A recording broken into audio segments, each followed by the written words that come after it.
ترکیب تو دیکھو یہ زمانے کے چلن کی، ترکیب تو دیکھو یہ زمانے کے چلن کی، افسوس کہ جمعے سے کوئی واقف بھی نہیں ہے۔ گرجا میں تو کرنے لو کمشنر بھی ہے موجود، گرجا میں تو کرنے لو کمشنر بھی ہے موجود، مسجد میں کوئی ڈپٹی اور منصف بھی نہیں ہے۔ عزیزان گرامی، محترم بزرگوں اور دوستوں اور اسلام کے غیور نوجوانوں، آج جمعے کا دن ہے اور جمعے کا دن جیسا کہ ہم نے پڑھا بھی ہے سنا بھی ہے کہ سارے دنوں کا سردار ہے۔ جمعے کے دن کو سید الایام کہا جاتا ہے۔ جس طرح سے رمضان کا مہینہ سارے مہینوں کا سردار ہے، اسی طرح سے جمعے کا دن سارے دنوں کا سردار ہے۔ اللہ کے نبی علیہ الصلوۃ والسلام کے جو شروع کا زمانہ ہے، اس زمانے میں صحابہ کرام نے یہ دیکھا کہ یہودی لوگ ہفتے کے دن اور عیسائی اتوار کے دن جمع ہو کر عبادت کرتے ہیں۔ وہ جمع ہوتے اور جمع ہو کر عبادت کرتے ہیں، تو ان کے ذہنوں کے اندر، صحابہ کرام کے دلوں کے اندر یہ بات آئی کہ مسلمانوں کے لیے بھی کوئی ایسا دن ہونا چاہیے کہ جس دن مسلمان جمع ہوں اور جمع ہو کر سب مسلمان اکٹھے ہو کر نماز پڑھیں، اللہ کی عبادت کریں۔ جس طرح سے یہودیوں کے یہاں ہفتے کا دن اور عیسائیوں کے یہاں اتوار کا دن سارے دنوں کا سردار ہے، اسی طرح سے مسلمانوں کے یہاں بھی ہونا چاہیے۔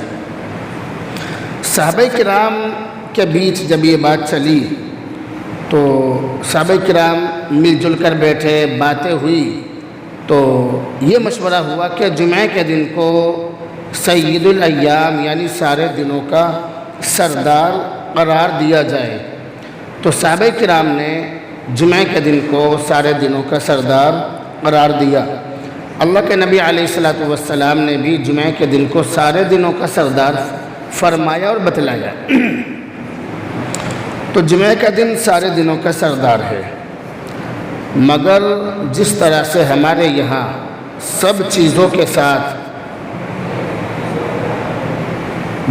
سوتیلا برتاؤ ہوتا ہے، جس طرح سے ہمارے یہاں تمام چیزوں کے ساتھ الٹا سیدھا معاملہ ہوتا ہے اور سب چیزوں کے بارے میں لوگ حد سے آگے بڑھ جاتے ہیں، بالکل اسی طرح سے مسلمانوں نے جمعے کے دن کے ساتھ کیا۔ پہلے تو مسلمان جمعے کے دن جب ہم چھوٹے چھوٹے تھے تو جمعے کے دن کو بہت زیادہ اہمیت دیا کرتے تھے۔ ہم نے یہاں تک بھی دیکھا مسجدوں کے دروازوں پر کہ لوگ اپنی طرف سے کچھ چیزیں بٹوایا کرتے تھے۔ گاؤں کے اندر چیزیں بٹا کرتی تھی، اپنی اپنی طرف سے لوگ بانٹا کرتے تھے۔ گرمی کے موسم میں شربت کا انتظام ہوتا تھا، کہیں لڈو بڑھتے تھے، کہیں کچھ بڑھتے تھے، یعنی جمعے کے دن کو بہت زیادہ اہمیت دی جاتی تھی۔ لیکن جیسے جیسے زمانہ گزرتا گیا اور زمانہ ماڈرن بنتا گیا تو اب لوگوں نے جمعے کی نماز کو بھی فیشن بنا لیا۔ لوگ جمعے کی نماز فیشن کے طور پر پڑھتے ہیں، ایک فیشن بن گیا کہ جمعے کی نماز پڑھنے جا رہے ہیں، اور جمعے کی نماز کی 2 رکعت پڑھنے کے بعد مسلمان یہ سمجھتا ہے کہ میں نے پورے ہفتے کی عبادت کر لی، میں نے اللہ کے اوپر بہت بڑا احسان کر دیا۔ یہ مسلمان جمعے کی نماز پڑھنے کے بعد سوچتا ہے، صرف 2 رکعت نماز پڑھ کر وہ یہ سمجھتا ہے کہ میں نے جمعے کا حق ادا کر دیا، جبکہ یہ بہت بڑی بے وقوفی ہے۔ جمعہ کی نماز جب ہم پڑھنے کے لیے آ رہے ہیں، اپنا وقت برباد کر رہے ہیں، اپنا وقت خرچ کر رہے ہیں، تو ہمیں جمعہ کی نماز پوری پڑھنی چاہیے۔ بہت سارے لوگ جمعہ کی نماز پڑھنے کے لیے آتے ہیں اور وہ 2 رکعت نماز پڑھتے ہیں بس، وہ عین جماعت کھڑی ہونے کے وقت آتے ہیں، جماعت کھڑی ہونے کے وقت، اور پھر وہ جماعت میں شامل ہو جاتے ہیں، اور بہت سے لوگ تو ہانپتے کانپتے الٹے سیدھے بھاگتے ہوئے آتے ہیں، اور آنے کے بعد وہ جمعہ کی نماز میں شریک ہو جاتے ہیں۔ اس کے بعد وہ لوگ نماز کا سلام پھرتے ہی فوراً غائب ہو جاتے ہیں، مسجدوں سے چلے جاتے ہیں۔ جو بعد میں سنتیں پڑھی جاتی ہیں یا جو پہلے سنتیں پڑھی جاتی ہیں، ان سنتوں سے، ان چیزوں سے ان لوگوں کو کوئی مطلب نہیں ہوتا۔ جبکہ بہت سارے لوگ مجھ سے بھی بار بار کہتے ہیں کہ اس بارے میں لوگوں کو بتلائیے، تو میں بہت سی مرتبہ بتلا دیتا ہوں، لوگوں کو سمجھاتا رہتا ہوں، بتلاتا رہتا ہوں، مگر لوگوں نے تمام چیزوں کو رسمی بنا لیا، رسمی طور پر چیزوں کو کرنے لگے، چاہے وہ جمعہ کی نماز ہو، چاہے وہ امام کا بیان ہو، چاہے وہ امام کا خطبہ ہو، تمام چیزوں کو رسمی طور پر کرنے لگے۔ اسی وجہ سے ایک شاعر نے کہا کہ رہ گئی رسم اذاں روح بلالی نہ رہی، رہ گئی رسم اذاں روح بلالی نہ رہی، یعنی اذان تو ہوتی ہے، مؤذن اذان پڑھتا ہے اور مسجدوں کے اندر اذان ہوتی ہے، مگر جو بات اور جو روح اور جو نورانیت حضرت بلال کی اذان میں ہوا کرتی تھی وہ آج کی اذانوں میں نہیں ہے۔ آج کی اذان رسمی اذان بن گئی، آج کی اذان رسمی اذان بن گئی۔ بہت سارے گاؤں کے اندر اذانوں کے اوپر جھگڑے ہوتے ہیں، اذانوں کے اوپر ایسے ایسے لوگ مسجدوں کے مائک پر اور اذان پر مسلط ہیں کہ جن پر اذان پڑھنی بھی نہیں آتی، مگر وہ مسجدوں کے اندر وہ نماز اذان پڑھنا اپنا حق سمجھتے ہیں۔ بہت سارے امام ہمارے ٹچ میں رہتے ہیں، اللہ کا شکر ہے، اور اماموں کے فون بھی آتے ہیں، بات چیت ہوتی ہے۔ تو ابھی ضلع غازی آباد کے کسی امام صاحب کا فون آیا، انہوں نے یہ بتلایا کہ اذان کے اوپر اتنا زبردست جھگڑا ہے کہ مسجد میں 2 گروپ بن گئے اذان دینے کے اوپر۔ ایک آدمی جو 35 سال سے اذان پڑھتا ہوا آ رہے ہیں، وہ کسی کو اذان پڑھنے ہی نہیں دیتا، الٹی سیدھی اذان پڑھتا ہے اور کسی کو پڑھنے نہیں دیتا۔ مسجد کے مائک پر ان لوگوں نے یہ سمجھ لیا کہ ہمارا قبضہ ہے، ہمارا حق ہے۔ نتیجہ یہ ہوا کہ امام کے نکالنے کے منصوبے ہونے لگے، امام کو نکالنے کی پلاننگ ہونے لگی، اور امام صاحب کا میرے پاس فون آیا تو میں نے ان سے بات چیت کی، میں نے انہیں سمجھایا اور میں نے یہ کہا کہ کوئی بات نہیں، آپ کام کیجئے، اور میں نے فوراً ایک مؤذن کا انتظام کر کے وہاں بھیجا اور میں نے کہا کہ آپ ان سے کام کرائیے۔ تو وہاں سارا جھگڑا ختم ہو گیا، آگ پر یہ سمجھو کہ پانی پھر گیا۔ یعنی وہاں پر ایسا ہو رہا تھا کہ جو 35 سال سے اذان پڑھتا ہوا آ رہا تھا، اس کے گروپ کے جو لوگ تھے، تو دوسرے گروپ والوں کے کسی شخص کے ذہن میں یہ بات آئی کہ مجھے اذان پڑھنی چاہیے، اس نے اذان پڑھ دی، تو اذان پڑھنے پر ہی جھگڑا شروع ہو گیا کہ بھئی اس کی ہمت کیسے ہوئی، اذان تو پڑھنے کا حق ہمارا ہے، یعنی 35 سال سے ہم اذان پڑھتے ہوئے آ رہے ہیں، اس کی ہمت کیسے ہوئی۔ اذان، نماز اور تمام چیزیں ایک ناک کا مسئلہ بن گئے، ناک کا مسئلہ۔ ہم نے تمام چیزوں کو ناک کا مسئلہ بنا لیا، یعنی اذان بھی اگر جو گاؤں کے اندر لوگ ہوتے ہیں وہ اذان پڑھتے ہیں تو اس چیز کو وہ اس طور سے نہیں دیکھتے کہ بھئی قیامت کے دن کیا کیا چیزیں ملیں گی، یہ کیا کیا فضائل ہیں، بلکہ ان کے ذہنوں میں یہ بات ہوتی ہے کہ ہم بہت بڑے آدمی بن گئے۔ اسی وجہ سے مسجدوں کے اندر مؤذن رکھے جاتے ہیں، تو جو مؤذن ہوتے ہیں وہ پیسے کی وجہ سے، یا جو امام ہوتے ہیں وہ پیسے کی وجہ سے اپنی ڈیوٹی نبھاتے ہیں، پیسے کی وجہ سے۔ تو اذانوں کے اندر یا نمازوں کے اندر یا کسی بھی چیز کے اندر اب وہ روح نہیں ہے جو پہلے ہوا کرتی تھی۔ نمازوں کے اندر اب وہ روح باقی نہ رہی جو پہلی نمازوں میں ہوا کرتی تھی۔ 2 رکعت نماز پڑھ کر صحابہ کرام اپنے مسئلے حل کروا لیا کرتے تھے۔ آج ہم 100 رکعت نماز پڑھ لیں، 500 رکعت نماز پڑھ لیں، ہم سے کچھ نہیں ہو سکتا، ہم کچھ نہیں کر پاتے، کیونکہ نمازوں کے اندر اور ان تمام چیزوں کے اندر اب وہ روحانیت باقی نہیں رہی، کیونکہ کرنے والوں کے اندر، نماز پڑھنے والوں کے اندر، اذان پڑھنے والوں کے اندر اور نماز پڑھانے والوں کے دلوں میں اب وہ بات نہیں رہی جو اب سے پہلے لوگوں کے دلوں میں ہوا کرتی تھی۔ تو بتلانے کا مقصد یہ ہے، بات یہ چل رہی تھی کہ یہ جو جمعہ کی نماز ہے، ہم نے جمعہ کی نماز کو بھی ایک رسمی چیز سمجھ لیا، رسمی چیز کہ بھئی ہفتے میں ہمیں 2 رکعت نماز پڑھنی ہے، ہفتے میں ایک بار ہمیں 2 رکعت نماز پڑھنی ہے، بس۔ یہ نماز پڑھنے کے بعد ہم اللہ تعالیٰ پر ہمارا بہت بڑا احسان ہے کہ ہم نے جمعہ کی 2 رکعت نماز پڑھ لی۔ اس طرح کی چیزیں ہمارے یہاں پر چلتی ہیں، اور ہمارے یہاں پر بار بار مسجدوں میں اعلان کرنا پڑتا ہے کہ جمعہ کی نماز 2 رکعت نہیں بلکہ 14 رکعتیں ہیں، بار بار اعلان کرنا پڑتا ہے، نئی نئی باتیں، نئی نئی حدیثیں لانی پڑتی ہیں، یعنی اللہ کے نبی کی جو حدیثیں کتابوں کے اندر لکھی ہیں وہ سنانی پڑتی ہیں لوگوں کو، کہ جو سب سے پہلے نکلے گا اس کے ساتھ یہ ہوگا، باقی لوگوں کا گناہ اس کو ملے گا، اس طرح کی باتیں بتلانی پڑتی ہیں۔ تو بتلانے کا مقصد یہ کہ جمعہ کی نماز جس کو ہم نے یہ سمجھ لیا کہ 2 رکعت نماز پڑھو اور مسجد سے باہر نکل جاؤ، تو جمعہ کی نماز 2 رکعت پڑھنے کا نام نہیں ہے بلکہ 14 رکعت پڑھنے کا نام جمعہ ہے۔ 14 رکعت پڑھنے کا نام جمعہ ہے۔ سب سے پہلے ہم 4 رکعت سنت مؤکدہ پڑھیں۔ سنت مؤکدہ ہوتی ہیں، مؤکدہ، بہت سے لوگ مؤکدہ کہتے ہیں، تو سنت مؤکدہ کا مطلب یہ ہے کہ جن کی بہت زیادہ تاکید آئی ہو، جن کا بہت زیادہ حکم دیا گیا ہو کہ اگر نہیں پڑھو گے تو گناہ ملے گا، پڑھو گے تو ثواب ملے گا، نہیں پڑھو گے تو گناہ ملے گا۔ تو جمعہ کی نماز سے پہلے جو ہم 4 رکعت پڑھتے ہیں، یہ 4 رکعت پڑھنا یہ سنت مؤکدہ ہے، پڑھنی پڑے گی، نہیں پڑھیں گے تو گناہ ملے گا۔ اس کے بعد امام صاحب 2 رکعت جمعہ کی نماز پڑھاتے ہیں، اس کے بعد 4 رکعت سنت، پھر 2 رکعت سنت، یہ 6 رکعتیں سنت مؤکدہ ہیں۔ اگر نہیں پڑھیں گے تو بہت زبردست پٹائی ہوگی اگر نہیں پڑھیں گے۔ اس کے بعد 2 رکعت نفل، وہ بھی پڑھنے چاہیے۔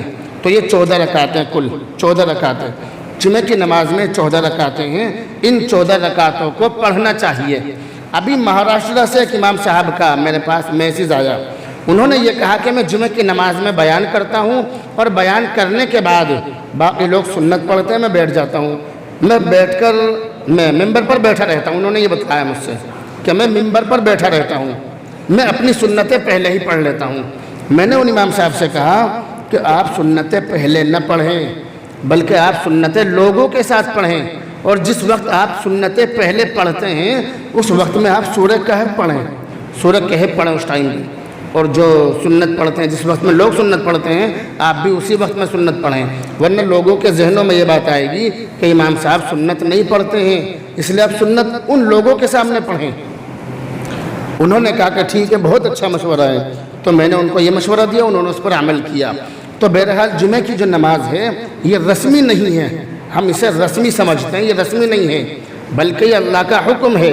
قرآن کریم کے اندر صاف طور سے لکھا، یا ایھا الذین آمنوا اذا نودی للصلاۃ من یوم الجمعۃ فاسعوا الی ذکر اللہ وذروا البیع، یعنی اے ایمان والو، اذا نودی للصلاۃ من یوم الجمعہ، جب جمعے کے دن تمہیں نماز کے لیے پکارا جائے، بلایا جائے، نودیہ کے معنی ہے بلایا جائے، یعنی مؤذن اذان دے کر تمہیں بلائے، جو مائک میں اذان ہوتی ہے پہلی اذان، جب وہ اذان دے کر تمہیں بلایا جائے، فَسْعَوْا إِلَىٰ ذِكْرِ اللَّهِ، تو اللہ کے ذکر کی طرف دوڑو، وَذَرُوا الْبَيْعَ، اور خرید و فروخت اور لین دین، کاروبار، سب چیزیں بند کر دو۔ ذَلِكُمْ خَيْرٌ لَكُمْ إِن كُنتُمْ تَعْلَمُونَ فَإِذَا قُضِيَتِ الصَّلَاةُ، جب نماز پڑھ چکو، جب نماز ہو جائے، فَانْتَشِرُوا فِي الْأَرْضِ، تو زمین میں پھیل جاؤ، وَابْتَغُوا مِن فَضْلِ اللَّهِ، اور اللہ کا فضل تلاش کرو، یعنی روزی کماؤ، جمعہ کی نماز کے بعد روزی کماؤ، جمعہ کی نماز اچھی طرح سے پڑھو، جب پہلی اذان ہو جائے مسجد میں آ جاؤ، مسجد میں آنے کے بعد اللہ کا ذکر کرو، جمعہ کی نماز پڑھو، نماز پڑھنے کے بعد، پوری نماز پڑھنے کے بعد جب ہم باہر جائیں گے، کاروبار پر جائیں گے تو انشاءاللہ روزی ملے گی، آسانی کے ساتھ روزی ملے گی۔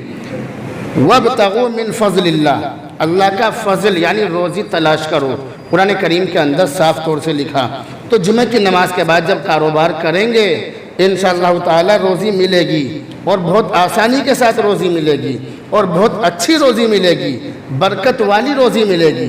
اگر اللہ کو یاد کر کے روزی کمائیں گے تو برکت والی روزی ملے گی۔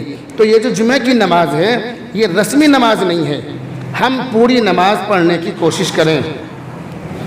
عام طور سے ایک بات اور بہت زیادہ اٹھتی ہے، جو بہت سارے لوگ سوال کر چکے ہیں، بہت سارے لوگ اس چیز کو معلوم بھی کر چکے ہیں، تو میں نے آج تک اس بارے میں آپ کو نہیں بتلایا، اس لیے میں آج اس کے بارے میں بھی بتلانا بہت ضروری سمجھ رہا ہوں۔ بات یہ ہے کہ بہت سارے لوگ جو اپنے آپ کو بہت زیادہ پڑھا لکھا سمجھتے ہیں، حالانکہ وہ پڑھے لکھے نہیں ہوتے ہیں۔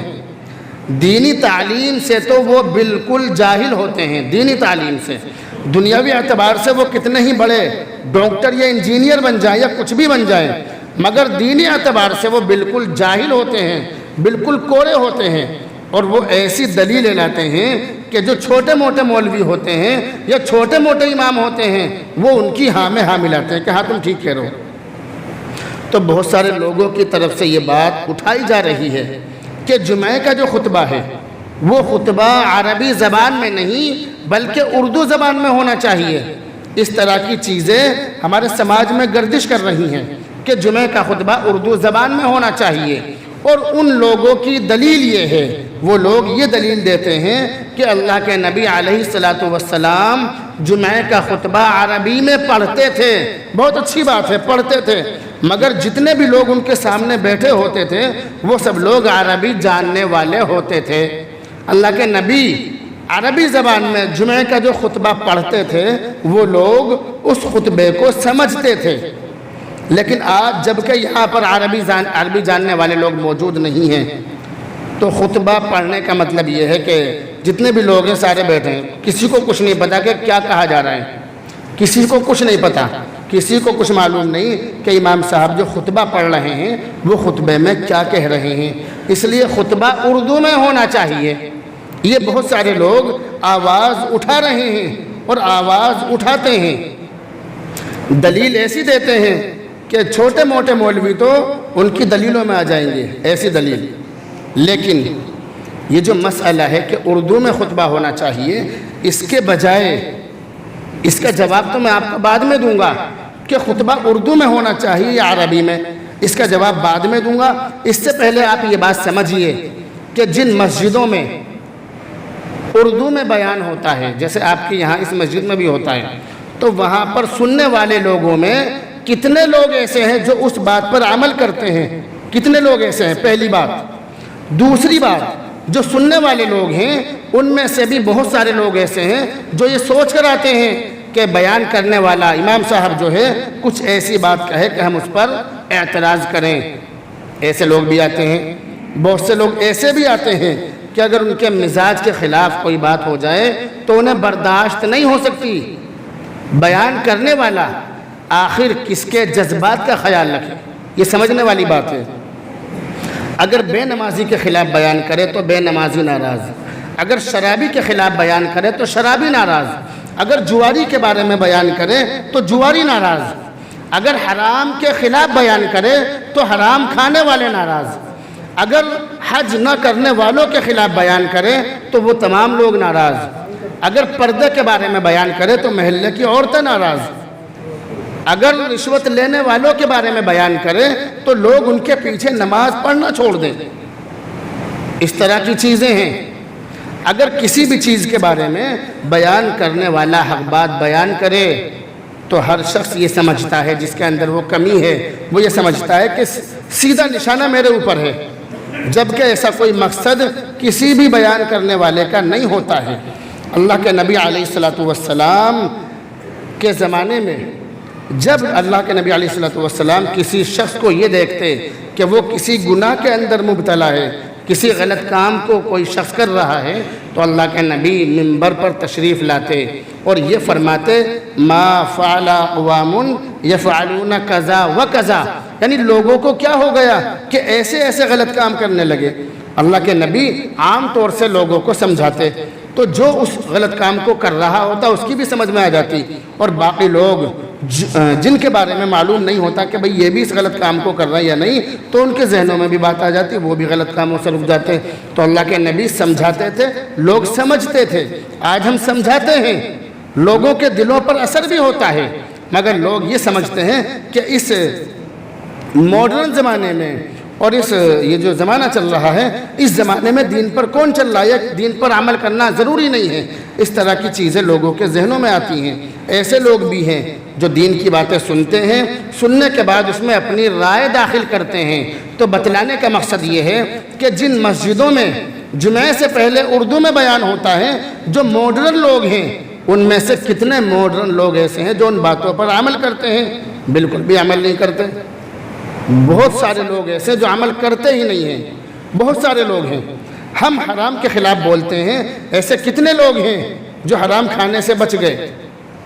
ایسے کتنے لوگ ہیں جنہوں نے یہ توبہ کر لی کہ ہم کبھی حرام نہیں کھائیں گے؟ نماز کے بارے میں کہتے کہتے تبلیغی جماعت والے اور مسجدوں کے ذمہ دار اور مسجد وار جماعت اور مسجد کا امام اور مؤذن کہتے کہتے بوڑھے ہو گئے.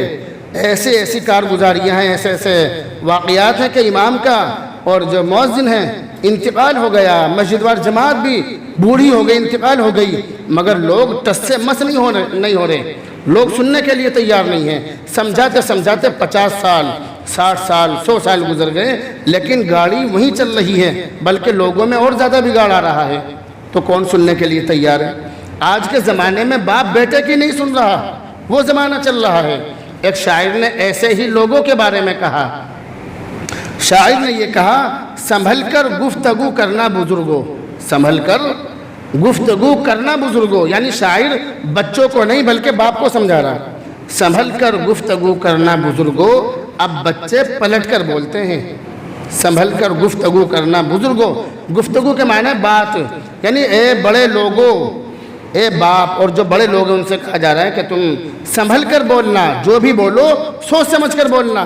اب بچے پلٹ کر بولتے ہیں, تم جو بھی بولو گے بچے اس کا فوراً آپ کو جواب دیں گے. تو یہ تو وہ زمانہ چل رہا ہے کہ بچے باپ کی سننے کے لیے تیار نہیں ہیں. ہماری کون سنے گا؟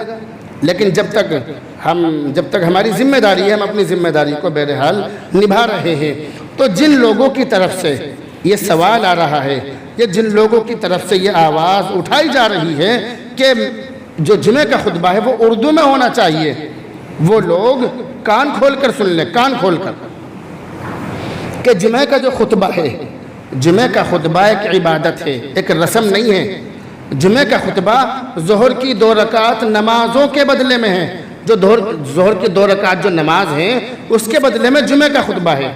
جمعہ کا خطبہ کوئی تقریر یا بیان نہیں, بلکہ سب سے پہلے وہ ایک عبادت ہے. اور عبادت جس طرح سے اللہ اور اس کے رسول نے بتلائی ہے, یا جس طرح سے وہ بتلائیں گے اس طرح سے اس کو کرنا ضروری ہوگا. اس میں ہماری تمہاری عقل نہیں چلے گی, پہلی بات. دوسری بات, اللہ کے نبی سے یا کسی بھی صحابی سے ثابت نہیں ہے کہ انہوں نے اردو میں یا کسی بھی عربی زبان کے علاوہ کسی اور زبان میں خطبہ پڑھا ہو. ایسا کہیں بھی لکھا ہوا نہیں ہے. بلکہ میں آپ کو بتلاؤں, تھوڑی سی آگے بڑھ کر ایک بات بتلاؤں کہ صحابہ کرام جو تھے, صحابہ کرام اللہ کے نبی کی وفات کے بعد الگ الگ ملکوں میں پھیل گئے, دور دور ملکوں میں چلے گئے. ان ملکوں میں جا کر ان ملکوں کو صحابہ کرام نے فتح کیا, پھر وہاں کی بھاشا سیکھی, وہاں کی زبان سیکھی. جو بھی زبان وہاں بولی جاتی تھی وہ صحابہ کرام نے سیکھی.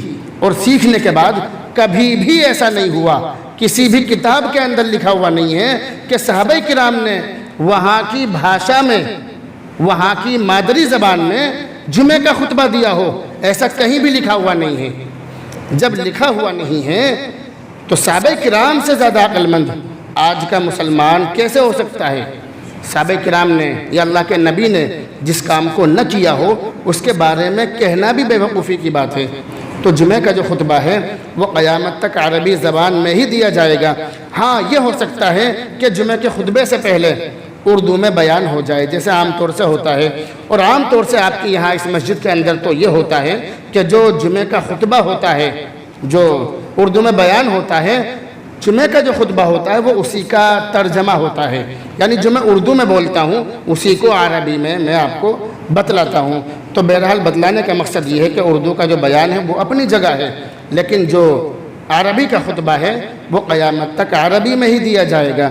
اس کے بارے میں کہنا یا کچھ سمجھنا یہ بہت بڑی بے وقوفی ہے. اللہ